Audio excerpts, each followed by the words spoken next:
intense history of organizing in this country, and I really strongly felt if we didn't surface it, and if we didn't write, and if we didn't add to that history, it would be forgotten. And so if I have to extend the story into the future, a couple of years ago when I met Irene Debal from HIVOS, ironically in Brighton at the Institute of Development Studies, we began to have a conversation.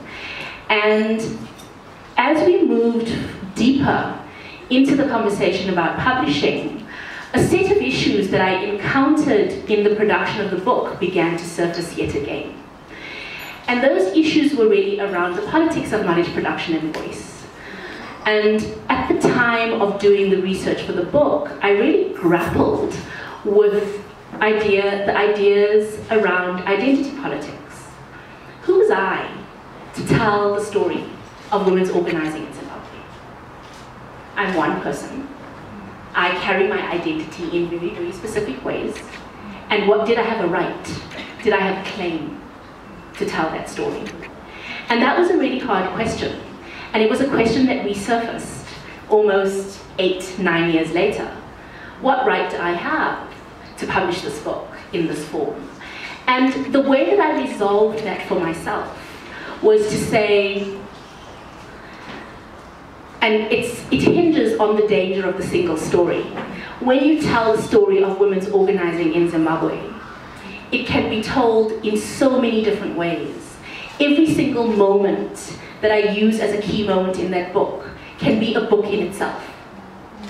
And it's a story of organizations, because at that particular period in Zimbabwe, in the region, and I think in much of the developing world, the organizing vehicle that women used was the vehicle of what we now know as NGOs. Yeah? That was the vehicle that drove the organizing.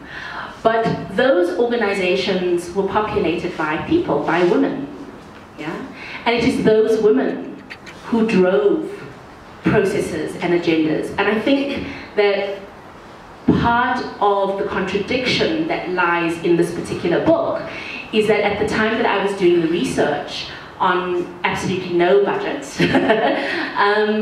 there were a certain set of women that I engaged with because they were closest to me, because I knew them, because I had access and leverage.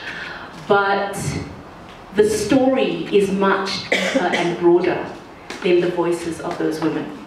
And so as I sit here today, I think it is a contribution that I both claim and that I offer. And it's a contribution that comes with an invitation, because the politics of knowledge production is so fraught. And we know that, right? It's hard to publish. And it was really through the generosity of HIVOS and Weaver Press, through Irene Staunton, that actually made this possible. But we know when we are tied up in our day-to-day lives as women, we have multiple responsibilities. We are activist organizers, we are mothers, we are daughters, we are sisters. And often it's hard to find that little space to put pen to paper and to reflect and to write. But I think what for me is very important in this moment is that this book is something that we can all build on. Because there are multiple stories, and we all know what resides in the danger of the single story. And so this book, as an offering, and as possibly a first offering to document women's organizing in Zimbabwe, is really a framing. And I think when you look at the text and you engage with it, you'll see that it offers a frame for that period. And it delves into key moments that are really openings to explore some of the tensions and contradictions that women were dealing with and organizing around at that time. But as I say, each moment is a book. Each thread is a whole nother story. And so I think in thinking through how it is that we engage today, given that so many people in the audience have traveled this path and this journey, it was important to reenact that too. I think my time is up.